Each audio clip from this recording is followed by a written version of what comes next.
한번 들으시기 바라겠습니다. 귀 있는 자는 들으라.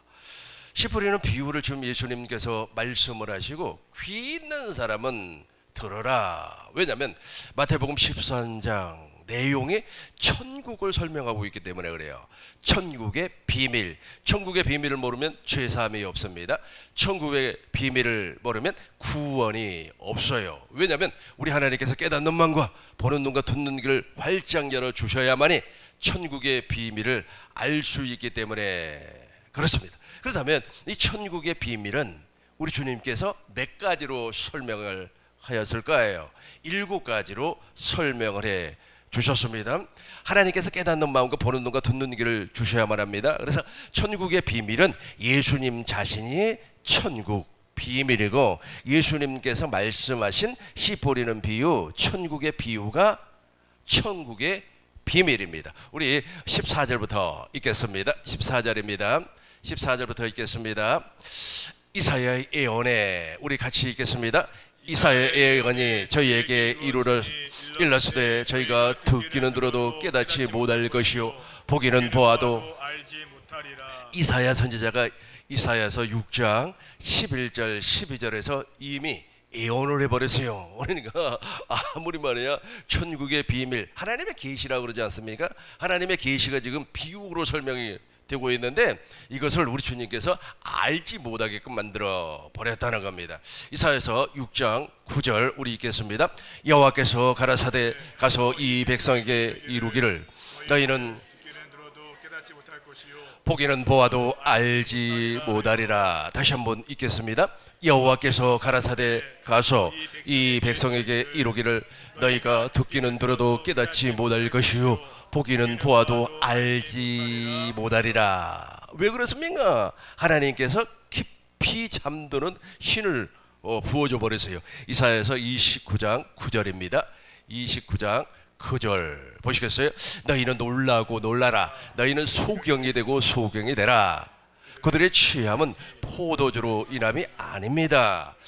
그들의 비틀거림은 독주로 인함이 아닙니다. 하나님의 계시, 즉 천국의 비밀, 하나님 나라의 비밀을 알려줘도 못 알아듣는다는 거예요. 못 알아들어요. 왜 그렇습니까? 10절 보면 나옵니다. 10절 대저 여호와께서 깊이 잠들게 하는 신을 너희에게 부어주사 너희 눈은 감기셨으니 눈은 선지자여 너희를 덮었음이니 머리는 선견자라. 하나님께서 알지 못하게끔 만들어버렸다는 거예요. 이 말이 무슨 말이냐면 육신의 생명으로 즉 옛사람으로는 하나님의 비밀을 알 수가 없다는 거예요.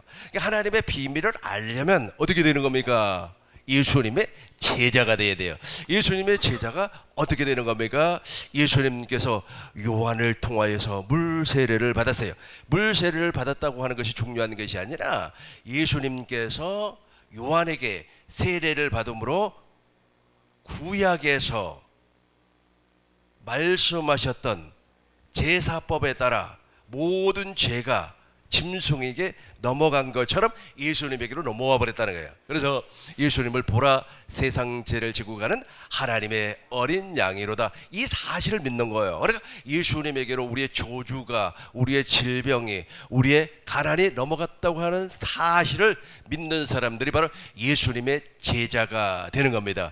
이렇게 예수님의 제자가 되면 예수님께로부터, 주님께로부터, 오늘날은 성령께로부터 천국의 비밀을 가르침 받는 겁니다. 이럴 때 이제 눈이 떠지는 겁니다. 목사님 이제 11절 한번 읽어보겠습니다. 이사야서 29장 11절입니다. 그러므로 우리 큰 목소리로 읽겠습니다. 그러므로 모든 묵시가 너희에게는 마치 봉한 책의 말이라. 그것을 유식한 자에게 주며 이르기를 그대에게 청하노니 이를 읽으라 하면 대답하기를 봉하였으니 못하겠노라 할 것이요. 12절입니다. 또 무식한 자에게 주며 이르기를 그대에게 청하노니 이를 읽으라 하면 대답하기를 나는 무식하다. 원래 무식한 사람이 아니에요. 그럼에도 불구하고 지금 하나님을 감겨놨어요. 육신의 생명으로는 하나님의 비밀을 알 수 없도록. 13절 읽겠습니다. 또 주께서 같이 하겠어요? 주께서 가르쳐되 이 백성이 입으로는 나를 가까이하며 입술로는 나를 존경하나 그 마음은 내게서 멀리 떠났나니 그들이 나를 경외함은 사람의 계명으로 가르침을 받았을 뿐이라. 14절 읽겠습니다. 그러므로 내가 이 백성 중에 기이한 일 곧 기이하고 가장 기이한 일을 다시 행하리니 그들 중에 지혜자의 지혜가 없어지고 명철자의 총명이 가리워지리라. 아멘. 15절까지 읽겠어요. 15절까지 화 같이 하겠어요. 화 있을진저 척에 도모를 여호와께 깊이 숨기려 하는 자는 그 일을 어두운 데서 행하며 이르기를 누가 우리를 보랴 누가 우리를 알랴 하니. 알라 그러니까 잘 보세요. 하나님께서 육신의 생명을 가진 자에게는 천국의 비밀을 알지 못하도록 가려놔 버렸어요. 누가 우리를 알야 하더니 모른다는 게 절대로 몰라요. 그러면 이제 우리가 천국의 비밀을 알 수 있으려면은 무엇을 믿어야 된다고요? 예수님께서 물세례를 통하여서 나의 죄가, 여러분들의 죄가 예수님에게로 넘어갔다고 하는 사실을 믿는 자, 그 믿음을 가지고 있는 사람이 바로 예수님의 제자가 되는 겁니다. 예수님의 제자들에게만 천국의 비밀을 알 수 있도록, 깨달을 수 있도록 우리 주님께서 길을 열어 주었습니다. 마태복음 13장 15절입니다. 마태복음 13장 15절 너희 눈은 봄으로 너희 귀는 들음으로 복이 있습니다. 이 백성의 마음을 완악해져서 같이 하겠습니다. 이 백성들의 마음이 완악해져서 그 귀는 듣기는 둔하고 눈은 감기었으니 이는 눈으로 보고 귀로 듣고 마음으로 깨달아 돌이켜 내게 고침을 받을까? 육신의 생명으로 고침을 받을까 두려워했다는 겁니다. 16절 읽겠습니다. 그러나 너희 눈은 봄으로 너희 귀는 들음으로 복이 이도다. 예수님의 제자들은 주님을 보고 있어요. 예수님의 입에서 나오는 말씀을 듣고 있습니다. 제자만 가능한 겁니다. 오늘날 저와 여러분들이 주님의 제자가 됐다면 내 안에 계신 그리스도의 음성을 듣고 있어요. 그리고 영의 눈으로, 마음의 눈으로 내 안에 계신 그리스도를 보고 있습니다. 그 그리스도가 어떤 그리스도입니까? 그 그리스도가 왕이에요. 왕, 만왕의 왕, 만주의 주. 보이는 세상과 보이지 않는 세상을 완벽하게 다스리고 질서를 유지하신 그분이 내 안에 계세요. 내 안에 계신 주님을 지금 보고 있는 겁니다. 17절 보겠어요. 17절 내가 진실로 같이 하겠습니다. 내가 진실로 너희에게 이르노니 많은 선지자의 너와 의인이 너의 보는 것들을 보고자 하여도 보지 못하였고 너의 듣는 것들을 듣고자 하여도 듣지 못하였느니라. 그러나 저와 여러분들은 확실하게 보고 들을 줄로 믿습니다. 이제 첫 번째로 살펴볼 것은 이제 씨 뿌리는 비유입니다. 18절부터 보겠어요. 18절 그런즉 씨 뿌리는 비유를 들어봐라. 19절입니다. 19절 아무나 천국 말씀을 듣고 깨닫지 못할 때는 악한 자가 와서 그 마음에 뿌리는 것을 빼앗나니 이는 곧 길가에 뿌리운 자요. 아무나 천국 말씀을 듣고 깨닫지 못할 때, 그러니까 천국 말씀이 안 깨달아지는 겁니다. 그래서 사람의 계명을 따르는 거예요. 누가 그렇게 이야기를 했대?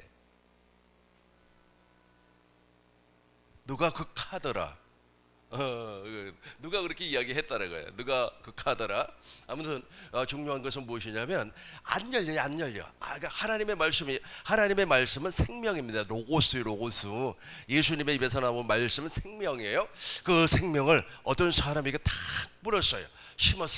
심으니까 못 알아듣는 거예요. 깨달아지지가 않아요. 깨달아지지가 아니하니까 누가 와서 낼름 주워 먹어버려요. 길가에 뿌려지니까 길가에 새가 와서 낼름 주워 먹어버려요. 악한 마귀가 주워 먹어버린다는 겁니다. 누가복음 8장 15절, 누가복음 8장 15절, 12절 보겠습니다. 12절 길가에 있다는 것은 같이 하겠습니다. 길가에 있다는 것은 말씀을 들은 자니 이에 마귀가 와서 그들로 믿어 구원을 얻지 못하게 하려고 말씀을 그 마음에서 빼앗는. 그러니까 마귀가 있지 않습니까? 하나님의 생명이 마음에 딱 뿌려지니까 이 마음은 밭이에요. 밭에다가 딱 뿌려놓으니까 세상에 말이야 마귀가 와서 낼름 주워 먹어버렸어요. 낼름 주워 먹어버려요. 낼름 주워 먹어버리니까 생명이 발화할 수가 없다는 거예요. 씨앗 자체가 사라져버려요. 그러면 씨가 무엇인지 살펴보도록 하겠습니다. 마태복음 13장 37절입니다. 마태복음 13장 37절 대답하여 가라사대 좋은 씨를 누가 지금 뿌리는 거예요? 인자 예수님이 오늘날 성령 하나님께서 뿌리는 겁니다. 성령 하나님께서 깨닫게 하고 그리고 이해될 수 있도록 알게. 아까 우리 이사야서에서 봤죠. 누가 너희를 알냐 하나님을. 그러니까 하나님을 아는 것이 무엇이라고 그랬습니까? 지난 시간에 그리스도의 할례. 그 그리스도의 할례를 통하여서 하나님을 안다는 거예요. 전능하신 하나님을 알게 된다는 거예요. 그러니까 알려고 하는데 낼름 누가 주워 먹어버렸어요. 악한 마귀가. 38절입니다. 38절 받은 세상입니다. 좋은 씨는 천국의 아들들을 부르네요. 천국의 아들이라고 하는 것은 생명 아닙니까? 천국을 우리 심령에다가 뿌리니까 길가와 같은 밭에 딱 뿌려지니까 어떻게 돼버렸어요? 누가 와서 마귀가 와서 낼름 주워 먹어버렸어요. 그리고 이제 돌밭 19절 보겠습니다. 13장 19절입니다. 돌밭 아무나 천국의 말씀을 듣고 길가밭. 그 다음에 20절 돌밭에 뿌려. 그러니까 돌밭에다가 이제 하나님의 생명. 돌밭이라고 하는 사람 저를 많이 만나봤어요. 왜냐하면 죽시 기쁨으로 받대 그래요. 그리고 천국의 복음을 하나님의 생명을 탁 보내니까 할렐루야 은혜 받았습니다. 목사님 정말로 내가 은혜 받았습니다. 기쁨으로 받아요. 그러나 21절 보겠습니다. 그러나 그 속에 무엇이 없어요? 뿌리가 없어요. 뿌리가 없어요. 이 발화를 못해요. 발화를 하면 뿌리가 나오잖아요. 그 땅속에 숨겨지는 거 아닙니까? 땅속에 숨겨지는데 그걸 하지를 못한다는 거예요. 넘어져. 계속해서 22절 보겠습니다. 같이 읽겠습니다. 가시떨기에 뿌리웠다는 것은 말씀을 들으나 세상의 염려와 재리의 유혹에 말씀이 막혀 결실치 못하는 자요. 가시떨기에 여기에 또 뿌려지니까 어느 정도 이제 자라나는 거예요. 그럼에도 불구하고 열매가 없어져 버리면 무엇으로 변질이 돼 버리는 거예요? 쭉정이. 그죠? 열매가 없으니까 쭉정이가 돼 버리는 거 아닙니까? 여러분 쭉정이라고 하는 것은 그 사람이 아브람과 이삭과 야곱의 언약을 믿지 아니했기 때문에 그 안에 생명이 존재하지 아니하는 겁니다. 왜냐하면 예수님께서는 말씀이 육신이 되어서 완전한 사람으로 이 땅에 오셔서 누구의 약속을, 하나님의 약속을, 하나님께서 누구와 약속을 했습니까? 아브람과 이삭과 야곱과는 두 번째 새 언약을 약속을 했어요. 그 새 언약을 나에게 이루어 주기 위해서 예수님께서 사람으로 오셨다는 겁니다. 근데 그 약속을 믿지 아니하는 사람을 쭉정이라 그래요. 쭉정이. 이 쭉정이라는 말을 누가 맨 처음 사용했습니까? 예수님이에요? 세례요한이 했죠. 세례요한 목소리 한번 들어보겠습니다. 마태복음 3장 8절부터 보겠습니다. 회개에 합당한 열매를 맺고 9절은 아브라함의 후손이라고 그래요. 속으로 아브라함이 우리 조상이라고 생각하지 말라. 이 돌멩이를 가지고도 내가 아브라함의 자손이 되게 하겠다. 아브라함의 자손 나오죠. 그러니까 아브라함에게 약속했던 그 약속을 믿지 아니한 모든 사람이 쭉정이에요. 계속해서 보겠습니다. 근데 요즘 사람들은 무엇이라고 얘기하냐면 아주 막 헌금 생활 안 하고 말이야 기도 생활 안 하고 그럼 쭉정인 줄 알고 있어요. 안 그래요? 아브라함에게 약속했던 그 언약을 믿지 아니하면은 그 사람이 쭉정이가 돼버리는 겁니다. 왜냐하면 생명이 존재하지 아니하기 때문에. 그 사람의 마음밭은 무슨 밭이라고요? 가시떨기 밭이라. 계속해서 10절 보겠습니다. 도끼가 이미 나무에 11절 보겠어요. 11절 여기서부터 이제 읽겠습니다. 너희로 회개케 하기 위하여 물로 세례를 주거니와 내 뒤에 오시는 이는 나보다 능력이 많으시니 나는 그의 신을 들기도 감당치 못하겠노라. 그는 성령과 불로 너희에게 세례를 주실 것이요. 우리가 반드시 성령 세례를 받습니다. 그러나 저 불은 있잖아요. 쭉정이를 태우는 거예요. 12절 우리 큰 목소리로 읽겠습니다. 손에 길을 들고 자기의 타작마당을 정하게 하사 알곡 모아 곳간에 들이고 쭉정이는 꺼지지 않는 불에.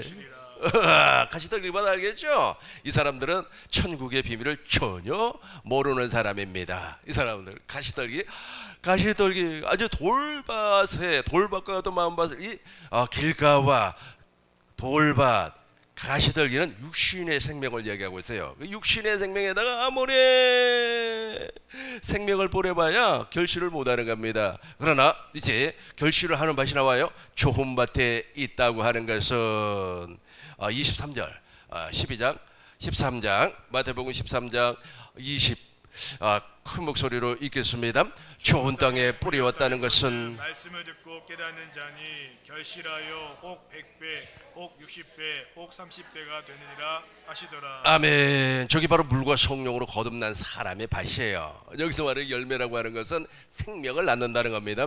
여러분, 우리의 신랑이 누구입니까? 우리의 신랑이 누구입니까? 우리의 신랑은 예수님이에요. 예수님과 혼인 관계가 지금 성립이 됐어요. 예수님은 신랑이고 나는 신부가 되었어요. 혼인 관계가 형성이 됐어요. 결혼을 하고 있어요. 결혼하면은 무엇이 나오는 겁니까? 자녀. 정말 여러분들이 바로 그 자녀를 낳는 일을 하는 거예요. 그 자녀를 낳는 일이 바로 혹 100배, 혹 60배 그렇게 되는 거예요. 근데 사람들은 저걸 몰라가지고 하나님 30배로 복을 주세요, 60배로 복을 주세요, 100배로 복을 주세요. 오늘은 말해 100배 있잖아요. 오늘은 내가 5천 원을 벌었으니까 5천 원에 100배가 얼마입니까? 5만 원, 50만 원 달라는 거예요. 그 기복적 생각을 가지고 이걸 보면은 이 사람이 지금 무슨 밭이라는 뜻입니까? 길가밭이라는 뜻이에요. 전혀 주님과 상관없는 사람이라는 겁니다. 예배당에 나와가지고 겉모양은 크리스찬 같아, 겉모양은 예수 믿는 사람 같아, 겉모양은 기독교인 같아. 그러나 그 안에 무엇이 없어요? 생명이 없다 보니까 그 사람을 무슨 쟁이라 그래요? 쭉정이라 그래요. 쭉정이라 그래요. 쭉정. 24절부터 봐요. 24절 보면 이제 또 한 번의 이제 비유가, 두 번째 비유가 나와요. 이 두 번째 비유가 무엇이냐 하면 예수께서 가라지 비유, 가라지. 예수께서 그들 앞에 또 비유를 베풀어서 말씀을 해요. 여기에서 말하는 모든 비유는 천국을 얘기하는 겁니다. 천국을. 그런데 이 친구가 천국을 갈 뻔했는데 미끄러져 버렸다는 거예요. 천국을 갈 뻔해버리는 이 사람들 많아요. 출발은 성령으로 시작을 합니다. 그러나 무엇으로 마쳐버려요? 육체로 끝나버리는 겁니다. 육체로. 우리 24절 우리 목사님이 한 절, 여러분들이 한 절, 28절까지 읽겠습니다. 예수께서 그들 앞에 또 비유를 베풀어 가라사대 천국은 좋은 씨를 제밭에 뿌린 사람과 같으니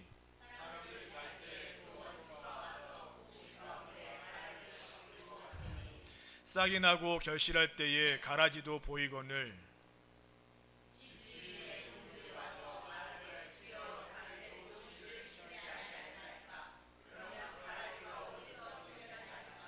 주인이 가로되 원수가 이렇게 하였구나. 종들이 말하되 그러면 우리가 가서 이것을 뽑기를 원하시나이까. 29절 주인이 가로되 가만두어라. 가라지를 뽑다가 곡식까지 뽑을까 염려하며. 30절입니다. 둘 다 추수 때까지 함께 자라게 두어라. 추수 때 추수꾼들에게 말하기를 가라지는 먼저 거두어 불사르게 단으로 묶고 곡식은 모아 내 곳간에 36절 보겠어요. 이제 가라지 비유를 해석을 해주는 겁니다. 가라지가요 아주 참 자기를 숨겨요. 자기 정체를 숨겨버려요. 이 가라지가 의외로 많이 있어요. 이 가라지는 예수님께서 약속했던 그 두 번째 언약을 몰라요. 전혀 모릅니다. 그러니까 아브라함과 이삭과 야곱의 언약, 아브라함에게 약속했던 그 언약을 믿지 아니하는 사람을 쭉정이라고 한다면, 이 두 번째 약속, 이스라엘과 맺었던 이 두 번째 약속을 믿지 아니한 이 사람들이 가라지예요. 가라지임에도 불구하고 무엇과 비슷하다고요? 알곡과 비슷해요. 이제 가라지 비유, 우리 주님께서 해석하는 것을 직접 들어보시겠습니다. 이에 예수께서 같이 하겠습니다. 이에 예수께서 무리를 떠나 집에 들어가시니 제자들이 나와 밭의 가라지의 비유를 우리에게 설명해 주세요. 37절 잘 보세요. 대답하여 가라사대 좋은 씨를 뿌리는 이는 인자요. 38절입니다. 밭은 세상이요 좋은 씨는 아들들입니다. 가라지는 악한 자의 아들들. 가라지가 어디에 뿌려졌습니까? 알곡에 덧뿌려졌어요. 어떠한 상황일 때, 잠잘 때 여기서 잠잔다고 하는 것은 생물학적으로 잔다는 뜻이 아닙니다. 지금 육신의 정욕과 안목의 정력과 이생의 자랑으로 신앙생활을 하고 있는 사람, 너희는 먼저 그 나라와 그 의를 구하라. 그리하면 이 모든 것을 내가 너희에게 더하시리라. 그렇게 주님께서 말씀을 했는데 그게 아니에요. 그러니까 우리는 세상 나라에 살고 있지만 원래 저와 여러분들은 지금 세상 나라에서 벗어나서 누구의 나라에 살고 있어요? 하나님 나라에 살고 있어요. 그러니까 나라가 두 개. 우리가 지금 살고 있는 대한민국이라고 하는 나라가 있고 이 세상 나라라고 그래요.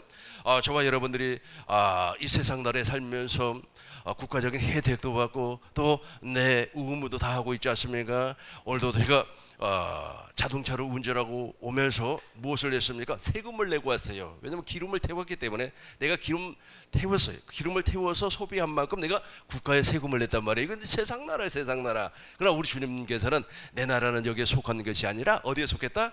하나님의 나라. 하나님의 나라. 저와 여러분들이 지금 하나님의 나라에 살고 있는 거예요. 세상 나라에 몸은 있지만 하나님 나라에 살고 있는 겁니다. 그런데 잘 봐봐요.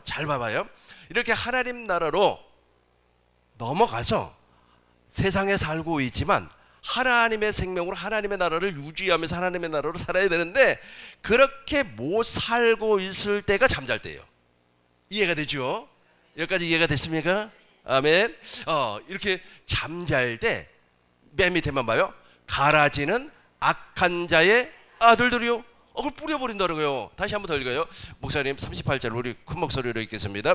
같은 세상이요 좋은 씨는 천국의 아들들이요 가라지는 악한 자의 아들들이요. 그렇죠. 천국의 아들들이라고 하는 것은 하나님의 생명이 심기워졌다는 뜻이에요. 근데 반대로 악한 자.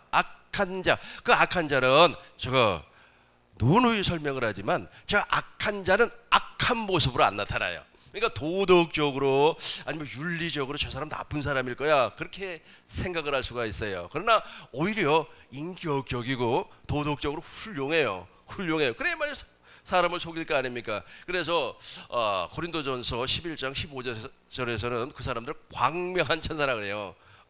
광명한 천사. 이 광명한 천사가 나타나 가지고 말이야. 고린도후서 13장 15절.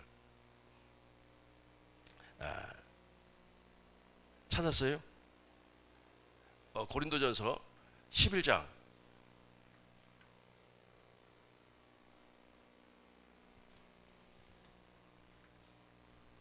맞네. 예. 우리 개역 한글 성경으로 한번 읽어봐요. 같이 읽겠습니다. 그러므로 사단의 일꾼들도 자기를 의의 일꾼으로 가장하는 또한 큰 일이 아니라 저희의 결국은 그 행위대로 되리라. 그래서 가장을 해요. 그래가지고 자기의 씨를 뿌려놔요. 자기의 씨를 딱 뿌려놔요. 지난번 TV를 보니까 이런 얘기해도 상관없겠죠. 아니 세상에 치킨에서 구더기가 나왔어요. 치킨에서 구더기가 왜 나오지라고 하면서 이제 실험을 한 겁니다. 이제 그 치킨 먹은 사람이 너무 화가 나가지고 이제 그 사람 고발을 한 거예요. 그래서 이제 실험을 했어요. 실제로 구더기를 넣어서 튀겨봤어요. 튀겨봤더니 구더기가 있어요. 실제로. 그러면 이 구더기가 도대체 어디에서 들어왔나? 뭐 과학적으로 분석을 하고 취재를 해보니까 유통 과정에서 그러니까 그 사람이 치킨집을 한 군데만 하는 게 아니라 여러 군데 하는데 A라고 하는 지역에서 치킨이 떨어지면 아이스박스에다가 이렇게 막 밀봉을 해서 가져가야 되는데 대충 그냥 화물칸에다가 싣고 가버리더라고요. 그러니까 거기에서 파리가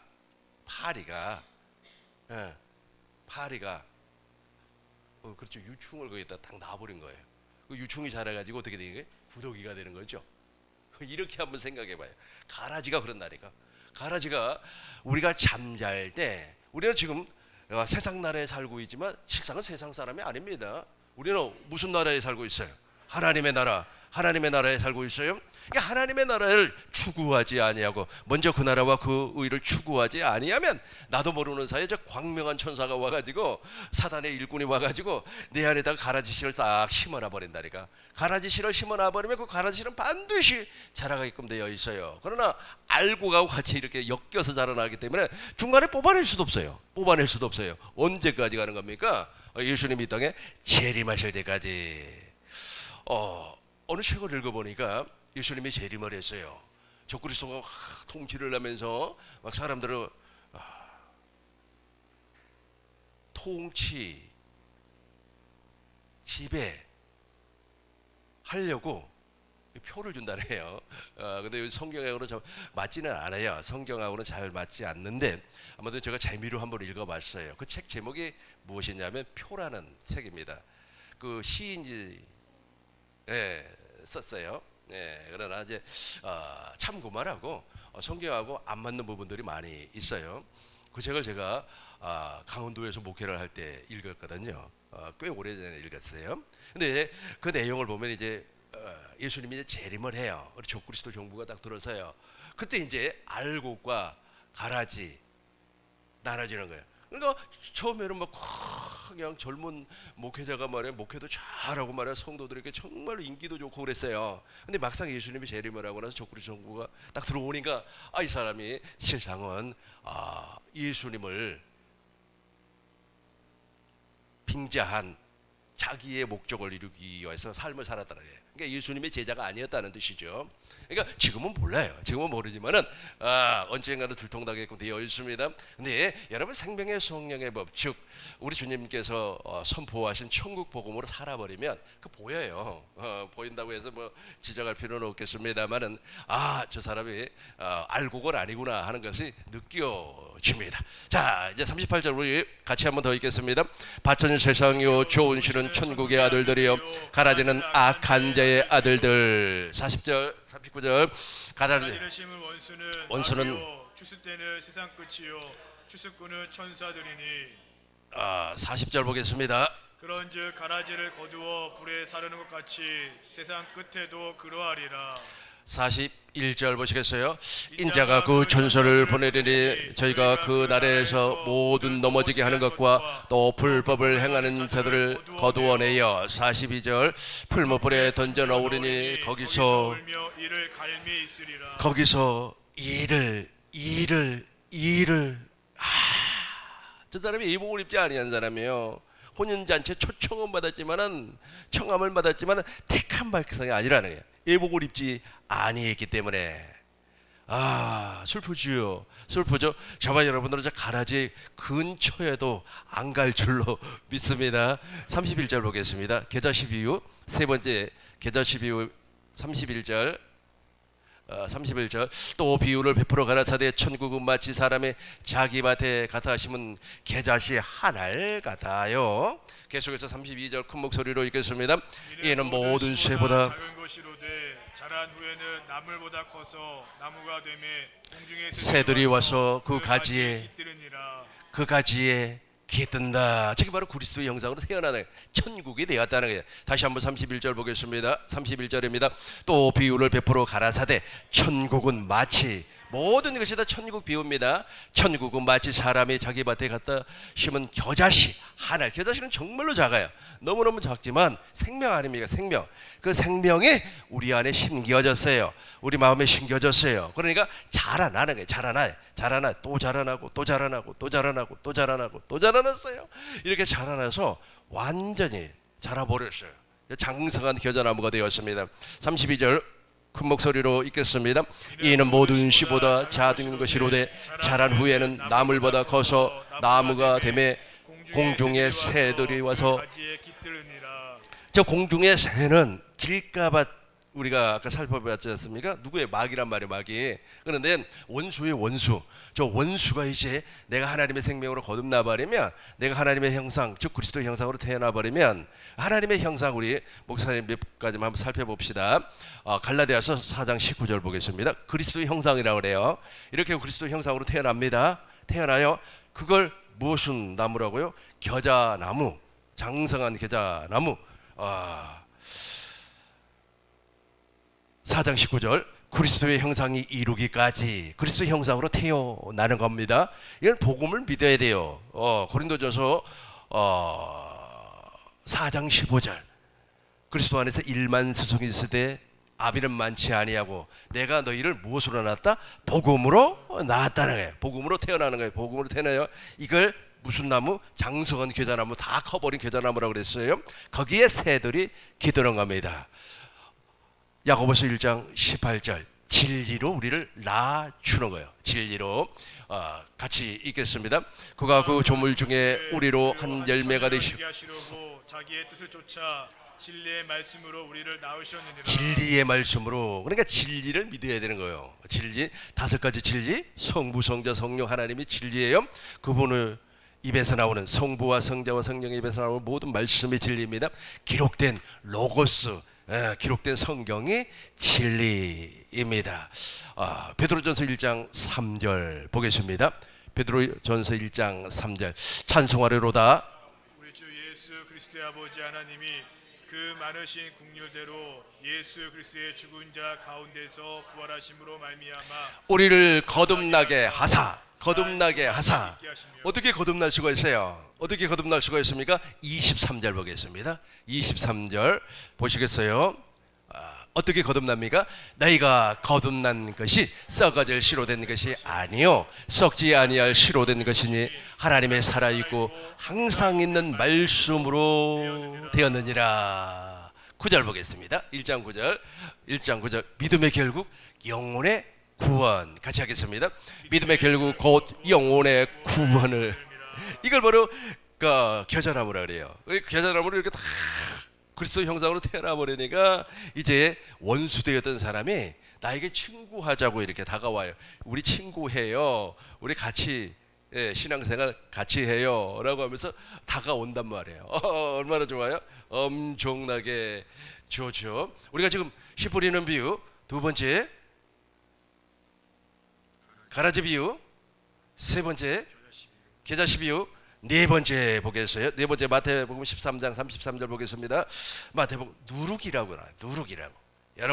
여러분 안에 누룩이 있을 줄 믿습니다. 저 누룩은 예수님께서 바리새인들의 누룩을 조심하라 그랬어요. 이 누룩이 바리새인들에게 들어가 버리면 무엇이 되는 겁니까? 교훈, 그들의 교훈을 조심하라는 겁니다. 그러나 여기서는 지금 여기에서 이 예수님의 천국 비유는 생명을 얘기하고 있기 때문에 저 누룩이 바로 가루섬은 우리를 얘기하고 있어요. 우리 안에 하나님의 생명이 들어온다는 겁니다. 33절 큰 목소리로 읽겠습니다. 또 비유로 말씀하시되 천국은 마치 여자가 가루 서말 속에 갖다 넣어 전부 부풀게 한 누룩과 같으니라. 또 비유로 말씀했습니다. 천국은 마치 여자는 누구를 얘기하는 겁니까? 주님을 말씀을 하고 있어요. 가루, 오늘날은 성령을 얘기하고 있죠. 성령께서 하나님의 생명을 나에게 부어줘요. 소망이 부끄럽지 아니하면 하나님의 생명이 나에게 부어줘요. 부어지니까 내가 가루 서말 아닙니까? 그 속에다가 누룩을 탁 집어넣으니까 전부 부풀게 한 누룩과 같아요. 이게 완전 부풀어가지고 음식을 만들어 먹을 수 있는, 빵을 만들어 먹을 수 있는 재료가 되었다는 거예요. 그러니까 저와 여러분들 안에 좋은 땅이라고 그래요. 좋은 땅 안에다가 천국의 아들들을 부렸어요. 천국의 생명을 심었습니다. 심으니까 누룩을 심었어요. 그러니까 전부 부풀어서 이제 진짜 하나님의 나라가 되어버렸어요. 하나님의 일을 할 수 있는 사람, 즉 아이를 낳을 수 있는 사람이 처녀가 되어서 남편과 혼인해서 아이를 낳을 수 있는 사람이 되었다는 겁니다. 이 사람을 우리는 무엇이라고 한다고요?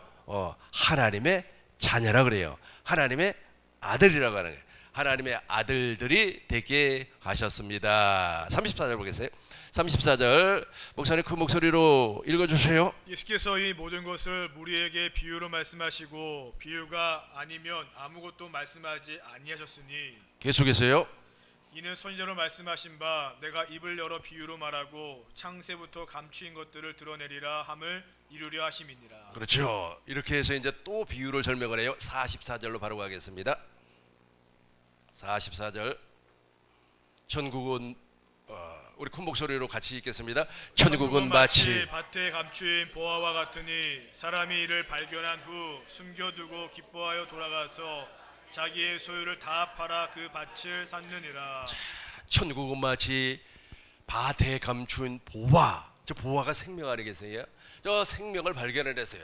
저 생명을 발견을 했으면 여러분 정말 기쁜 거 아닙니까? 엄청나게 기뻐요.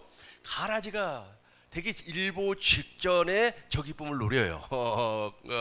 가라지도 돌밭에다가 하나님의 생명을 뿌리니까 기쁨으로 말씀을 받는단 말이에요. 너무 좋아가지고 할렐루야 할렐루야 할렐루야 그래요. 그런데 여기에서 그 발견을 했으면, 생명을 발견했으면 이제 무엇을 팔아야 돼요? 소유를 팔아야 된다니까요. 옛사람을 십자가에 못 박아야 돼요. 옛사람을 십자가에 못 박기 위해서는 어떻게 해야 되는 겁니까? 하나님 나를 긍휼히 여겨주시고, 하나님 나를 불쌍히 여겨주시고, 내가 주님 보기를 원합니다. 모세는 예수님의 얼굴, 즉 아버지 하나님의 얼굴을 못 봤어요. 그러나 저와 여러분들은 보여주겠다고 약속을 했습니다. 고린도후서 3장 18절, 목사님 보고 있죠? 다시 봅시다. 보아야 돼요. 고린도후서 3장 18절입니다. 우리가 다 수건을 벗은 얼굴로 거울을 보는 것 같이 주의 영광을 보매, 여기까지 봐봐요.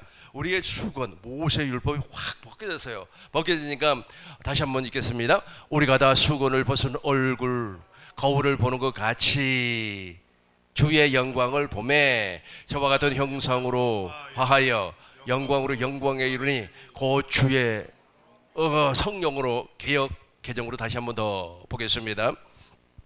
개역 개정으로 봐요. 읽겠습니다. 우리가 다 같이 읽겠습니다. 우리가 다 수건을 벗은 얼굴로 거울을 보는 것 같이 주의 영광을 보매 그와 같은 형상으로 표현하여 영광에서 영광에 이르니 그 주의 성령으로 말미암아 기도한단 말이에요. 성령으로 말미암아 주의 영광을, 저 영광이라고 하는 그 주의 얼굴이에요. 얼굴, 하나님의 얼굴, 하나님의 형상이라니까요. 보고 사는 게 그렇게 보았어요. 보면 우리 주님께서 제일 먼저 보여주는 것이 무엇이냐면 십자가에 못 박혀 있는 주님을 보여줘요. 그 주님을 보게 되면 아버지의 마음이 보여요. 아버지께서 왜 당신의 아들을 사람으로 보내서 십자가에서 저 몸을 찢었을까라고 하는 것을 보여줘요. 그것을 보는 순간 아버지의 마음이, 아버지의 생명이 나에게 막 물밀듯이 쏟아부어 지나갑니다. 소망이 부끄럽지 아니하면 하나님의 사랑이 우리 마음에 부어 지나갑니다. 로마서 5장 8절에 보니까 우리가 아직 죄인 되었을 때, 의인이 아니에요. 죄인 되었을 때 왜 우리 주님을 십자가에 못을 박았을까라고 하는 아버지의 마음이 쏟아부어 지나갑니다. 이렇게 쏟아부어 줬으면 이제 무엇을 팔아야 돼요? 옛사람을 팔아야 돼요. 옛사람을 보아 발견했으니까 팔아야 되는데 그걸 안 팔아버리니까 대부분의 사람들이 여기에서 다 미끄러져 버려요. 미끄러져서 무엇이 돼버리는 겁니까? 가라지가 돼버려요. 엉뚱한 생명이 뿌려져 버려요. 엉뚱한 인격체가 들어와 버려요. 엉뚱한 인격체, 이걸 죄라고 하는 겁니다. 그 죄의 인격체가 확 들어요. 여러분, 죄라고 하는 것을 인격화시켜버리면 마귀의 생명이 되는 거예요. 마귀의 생명이 확 그 사람을 붙잡아 버리는 겁니다. 마귀는 선악과를 먹었기 때문에, 마귀 아시죠? 그 녀석이 선악과를 먹었기 때문에 아주 세상 지혜와 세상 지식과 선이 무엇이고 악이 무엇인가를 확실하게 알고 있어요. 그러니까 이제 아주 선악과를 잘 먹이는 사람들은 사람을 무엇으로 이렇게 구분을 짓습니까? 너가 정말로 착하게 사는 사람인가? 아니면 그렇지 아니한 사람인가? 우리의 삶이 하나님을 위한 삶인데 그 방법론에서 어떻게 하라는 겁니까? 우리의 희생을 요구를 하고 있어요. 하나님은요, 우리가 이제 더러운 인간에게 희생 요구하지 않습니다. 육신의 생각은 사망이라니까요. 그러니까 우리가 완전한 주님의 열매가 되고 나서 그 열매를 맺을 때 자동으로 우리 주님께서 희생할 수 있는 마음을 줘버려요. 이걸 그리스도의 마음이라니까요. 이걸 갖는 것은 인간이 가질 수 있는 것이 아니에요. 인간이 어떻게 주님의 마음을 가질 수가 있겠습니까? 우리 주님께서 주시는 겁니다. 그 과정 가운데 하나가 바로 십자가예요. 그 십자가를 통하여서 이제 아버지의 마음을 보았어요. 아버지의 마음을 보는 순간에 아버지의 생명이 부어져서 나의 옛사람을 십자가에 못을 박아버리는 겁니다. 이것도 내가 박는 게 아니에요. 주님께서 확실하게 못을 박아 죽여버리는 겁니다. 십자가에 못 박아, 내가 그리스도와 함께 십자가에 못 박였나니 그런 적 이제는 내가 사는 것이 아니라 내 안에 그리스도께서 사시는 것이라. 이제부터는 내가 육체 가운데 살고 있지만 실상은 내 육체 가운데 사는 것이 아니라 내 안에 그리스도로 말미암아 사는 겁니다. 이걸 소유를 파는 거예요. 팔겠습니까? 안 팔겠습니까? 안 팔아요. 안 팔면 안 돼. 팔아야 돼요. 근데 내가 파는 게 아닙니다. 내가 파는 것이 아니에요. 우리 주님께서 이제 부자 청년에게 이렇게 이야기를 했어요.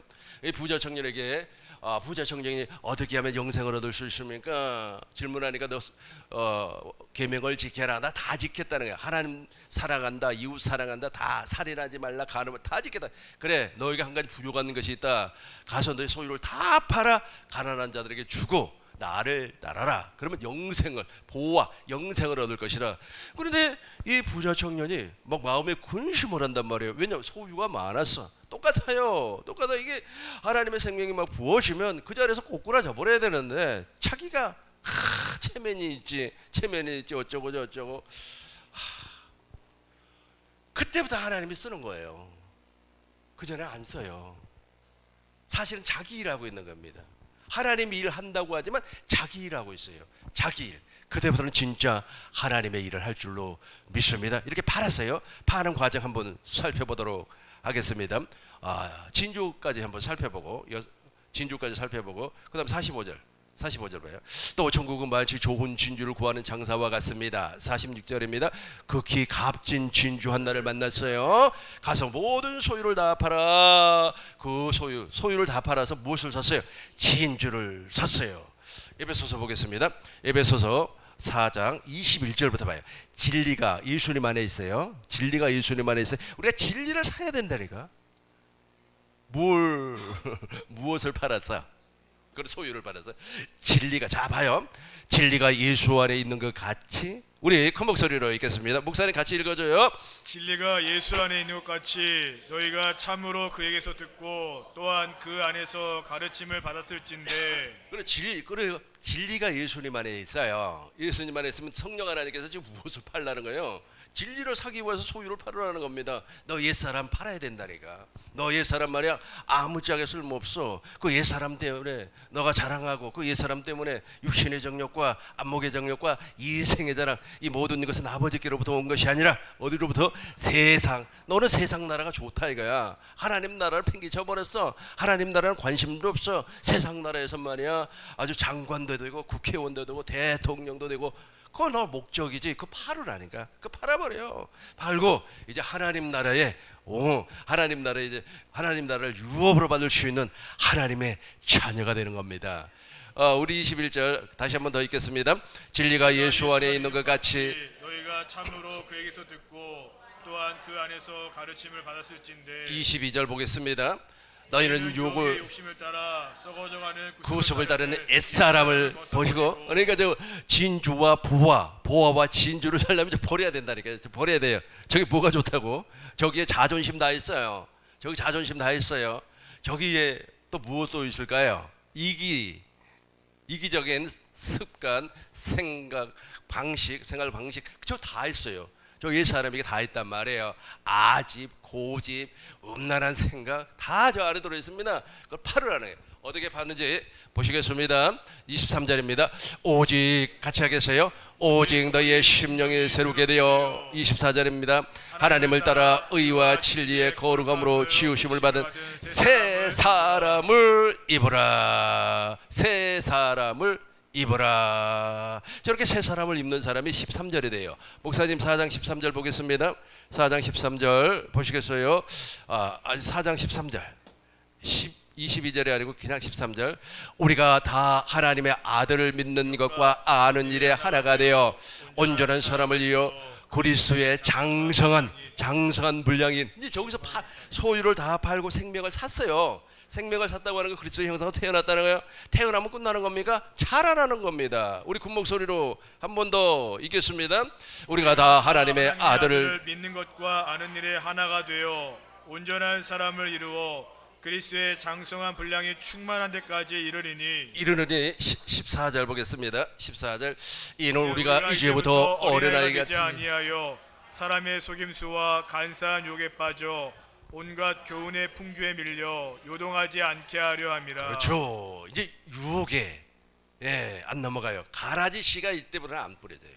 그래서 완전한 구원이라 그래요. 여러분 구원받아 버리면요 지옥을 안 간다니까요. 어떤 사람은 구원 받았는데 그 구원을 잃어버리고 다시 지옥을 가는 줄로 알고 있어요.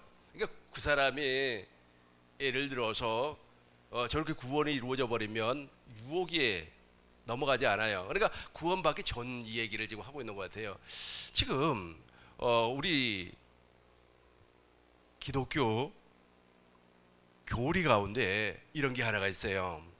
그게 무엇이냐면 신앙 고백을 하면 구원받은 걸로 이렇게 가르치는 경우가 종종 있습니다. 그러고 나서 이제 구원받았으니까 이제 성화를 해 나가라 그래요. 거룩하게 살아라는 겁니다. 아니 여전히 그 안에 옛사람이 있는데 그 옛사람을 제거해야 된다니까요. 그 제거하지 아니하고 이제 나 구원받았으니까 이제 내가 성화를 이루어 나가야 된다. 말 같지 않는 소리가 되는 거죠. 그죠? 물과 성령으로 거듭나 버리면 내 안에 하나님의 생명이 존재하는 거예요. 옛사람이 아니에요. 새 사람이 존재해요. 새 사람이 존재하기 때문에 그 새 사람으로 말미암아 거룩해지는 거예요. 그것으로 거룩해지는 건 누누이 말하지만은 우리는 거룩해질 수 있는 존재가 못 돼요. 아예 포기하세요. 그러니까 물과 성령으로 거듭나도 우리는 거룩해질 수 있는 존재가 못 된다니까. 그래 누구로 말미암아 가능한 겁니까? 내 안에 계신 그리스도로 말미암아 가능한 겁니다. 에베소서 3장 15절 보겠습니다. 에베소서 3장 15절 현대인 성경으로 보겠습니다. 이것 때문에 가능한 거예요. 이름을 주신 아버지 앞에 무릎을 꿇고 비노니, 우리 현대인 성경입니다. 쉬운 성경입니다. 큰 목소리로 읽겠습니다. 하늘과 땅에 있는 내 가족의, 쉬운 성경으로 읽겠습니다. 하늘과 땅에 있는 모든 성도는 그 한 생명의, 우리 큰 목소리로 한 번 더 읽겠습니다. 하늘과 땅에 있는 성도는 그분께로부터 참 생명의 이름을 받은 자들입니다. 저것 때문에 거룩해지는 거예요. 저 예수의 이름 때문에 내가 거룩해지는 거예요. 아유, 스스로 거룩해지려고 하지 마세요. 거룩한 척도 하지 마시고 있는 그대로 사세요. 있는 그대로 살아요. 있는 그대로 사시면 내 안에 계신 그리스도, 즉 하나님의 생명, 즉 예수의 이름이 나를 거룩하게 만들어 주는 거예요. 거룩하게 만들어 주는 겁니다. 이제 마지막 비유, 7번째 비유입니다. 마태복음 13장 47절인가요? 한번 봐봐요. 또 천국은, 우리 같이 하겠습니다. 또 천국은 마치 바다에 치고 물고기를 모는 그물과 같으니. 자, 여기까지만 봐요. 천국은 마치 바다에 치고, 저 바다가 세상의 세상. 바다에 치고 물고기를 모아요. 그물을 쳐가지고 세상에다 그물을 쳤어요. 하나님께서 저 그물을 치는 기간이 있습니다. 언제부터 언제까지입니까? 오순절 성령 강림을 통하여서 교회가 이 땅에 탄생을 했어요. 교회는 머리 대신 예수님과 한 몸이 된 사람입니다. 그리고 저와 여러분들이 지금 예배를 드리고 있는 그 예배당 안에 생명체가 하나의 지체로 지금 작동을 하고 있어요. 저와 여러분들이 생명의 지체입니다. 지체. 그래서 이제 이렇게 세상에다 그물을 쳤는데 그 그물 안으로 두 종류의 물고기가 들어와요. 좋은 고기가 있고 못된 고기가 있어요. 이 못된 고기가 아까 제가 말씀드린 것처럼 복음을 듣기는 들었는데 거듭나지를 못했다니까. 거듭나지를 못했어요. 그래서 못된 고기라 그렇게 말을 하는 겁니다. 바다가 무엇이라고요? 세상이에요. 세상. 우리 주님께서 이 세상을 무엇이라고 했습니까? 흑암이라고 그랬어요. 마태복음 4장 16절 보겠습니다. 예수님이 흑암에 앉아있는 사람들에게 복음을 줘요. 흑암에 앉은 백성이 큰 빛을 보고 왔고 예수님을 보았다는 거예요. 예수님이 이 세상 흑암에 오셨다는 거예요. 오셨다는 겁니다. 뭐 하려고? 금을 치려고. 47절 마태복음 13장 47절입니다. 천국은 마치 바다에 치고 각종 물고기를 모는 그물과 같습니다. 48절 그물아 가득하며 물거로 끌어내고 앉아서 좋은 것은 그릇에 담고 못된 것은 내어버리느니라. 49절입니다. 세상 끝에도 이러하느니 천사들이 와서 의인 중에서 악인을 갈라내어 50절입니다. 풀무불에 던져 넣으리니 거기서 울며 이를 갈래라. 그러니까 지금은 의인과 악인이 막 섞여 있어요. 섞여서 예배당 안에 섞여 있습니다. 그러나 우리 주님 재림하시면, 그러니까 그물을 칠 때, 예수님 이 땅에 오실 때부터 시작해가지고 이제 예수님께서 다시금 재림할 때까지가 그물을 치는 기간이에요. 그리고 이제 그물 줘가지고 이제 좋은 고기와 못된 고기 다 안에 있습니다. 물가로 끌어냈어요. 그래서 좋은 고기는 그릇에 담고 못된 고기는 저 풀무불에다 집어넣어 버려요. 저기 한번 들어가면 못 나오는 겁니다. 풀무불에 집어넣어 버려요. 풀무불에 집어넣어 버렸는데 이 친구들이 거기서 울어요. 그리고 이를 갈아요. 속았다는 거예요. 다른 복음에 속았다는 거예요. 다른 복음에 속았다. 여러분 제발 있지 않습니까? 지금 마귀의 종들이 정말로 많이 있어요. 그래서 그 마귀의 종들에게 여러분 속지 마시기 바라겠습니다. 마귀의 종이라고 하니까 저 이만희 같은 사람만 마귀의 종인 줄로 생각하지 마세요. 이만희는 드러나 있는 마귀의 종이고 감추어져 있어요. 그래서 한마디로 말해서 복음을 증거하지 아니하면 전부 다 마귀의 일을 하고 있어요. 우리는 복음이 무엇인지 확실하게 알고 있어요. 그러면 이제 못된 고기가 도대체 무엇인지 우리 보겠습니다. 51절 보겠어요. 이 모든 것을 깨달았느냐 하시니 대답하여 그러하외다. 52절 예수께서 이르시되 그러므로 천국의 제자된 서기관마다 마치 새 것과 애 것을 그 곳간에서 내오는 집주인과 같으니라. 저 못된 고기는 애 것과 새 것을 구분하지도 못해요. 그러니까 애 것과 새 것, 애 것은 우리 주님께서 십자가에서 폐해버렸어요. 알고 계시죠? 예수님께서 율법의 행위를 십자가에서 폐해버렸어요. 그래서 애 것은 지금 폐해져 버렸어요. 그런데 애 것과 새 것을 구분하지 못하니까 애 것도 복음인 줄 알고 있어요. 새 것도 복음인 줄 알고 있어요. 그렇지 않습니다. 애 것은 십자가에서 주님께서 폐해버렸어요. 율법과 선지자는 요한때까지요. 그 후부터는 하나님 나라의 복음이 전파되어 사람마다 그리로다 침입을 한단 말이에요. 침노를 해야 되는데 그렇게 가르치지 아니한 사람을 무슨 고기라고 한다고요? 못된 고기라고 해요. 그렇게 가르치지 아니하고 그렇게 가르침을 받지 아니하니까 좋은 물고기가 될 수가 없어요. 좋은 물고기가. 목사님 마태복음 22장 하나만 보고 마치도록 하겠습니다. 마태복음 22장을 보면 혼인잔치 비유가 나와요. 혼인잔치 비유가 22장 1절부터 보면 혼인잔치 비유가 이제 쭉 나옵니다. 예수께서 천국은 마치 자기 아들을 위하여 혼인잔치를 베푼 어떤 임금과 같아요. 그러니까 거기에 초청을 하는 겁니다. 초청을 해요. 3절 보겠습니다. 그 종들을 보내어 그 청한 사람들을 혼인잔치에 오라 하였더니 오기를 거부해요. 지금 예배당에는 다 나왔어요. 그런데 복음을 좀 제발 좀 듣고 복음을 듣고 믿어야 되는 겁니다. 복음을 듣고 믿어야 돼요. 아니 안 듣는데 어떻게 믿어져요? 종들을 보내요. 목사님 3절 보겠어요. 3절 종들을 보내요. 그 청한 사람들을 혼인잔치에 오라 하더니 오기를 싫어해요. 왜 그러는 겁니까? 왜 그래요? 자기 일이 있어서 그래요. 4절 보겠습니다. 4절 또다시 종들을 보냈습니다. 우리 같이 한번 읽어보겠습니다. 다시 다른 종들을 보내며 이르되 청한 사람들에게 이르기를 내가 오찬을 준비하되 나의 소와 살찐 짐승을 잡고 모든 것을 갖추었으니 혼인잔치에 오소서 하라 하였더니 모든 것을 갖추었습니다. 5절 보시겠습니다. 그들이 돌아보지도 않고 한 사람은 자기 밭으로 한 사람은 자기 사업하러 가고 6절입니다. 그 남은 자들은 종들을 잡아 모욕하고 죽이니 모욕하고 죽였어요. 임금이 노하여 군대를 보내어 그 살인한 자들을 진멸하고 그 동네를 불사르고. 자 여기까지 보겠어요. 천국은 자기 일이, 그러니까 옛사람을 가지고 있는 사람은 하나님 나라의 일원이 될 수가 없어요. 그래서 소유를 팔으라는 겁니다. 이렇게 팔으라고 이제 종들을 내보냈는데 그 선지자들 아닙니까? 그 선지자들을 죽여요. 그러니까 임금님이 이제 자기 아들을 보내요. 자기 아들은 이제 복음이란 말이에요. 진짜 복음의 본체를 보내요. 본체를 보내니까 자기 아들도 죽여버리네. 십자가에다가 못을 박아 죽여버려요. 그러니까 임금이 화가 엄청나게 나가지고 임금이 노하여 군대를 보내요. 저 군대가 바로 로마 디도 장군이 이끌고 온 로마 군대입니다. 그래서 AD 주후 70년에 이스라엘이 완전히 멸망을 당해버려요. 저 군대로 말미암아. 그런데 그럼에도 불구하고 이제 몇 사람이 구원을 받죠. 구원을 받아요. 구원을 받으니까 이런 현상이 벌어집니다. 8절 보겠습니다. 8절 보겠어요.